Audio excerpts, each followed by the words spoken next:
Booking.com verification code not received. How to fix login problem. If you are not receiving your verification code on Booking.com app whilst you are trying to log into your account, there could be a couple of reasons in the first place. First of all, launch Booking.com and go to the sign in page. From here, select sign in or register. You can continue with email, Facebook or Google.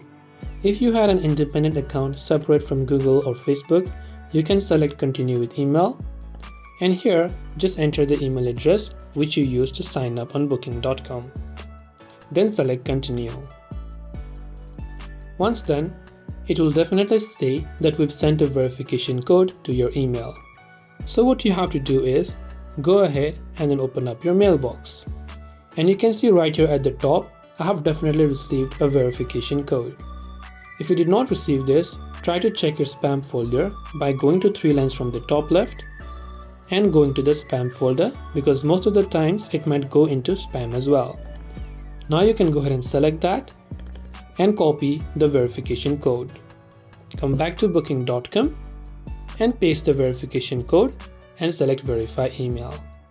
If this process does not help you log into your account, you can try to log in using Google or Facebook.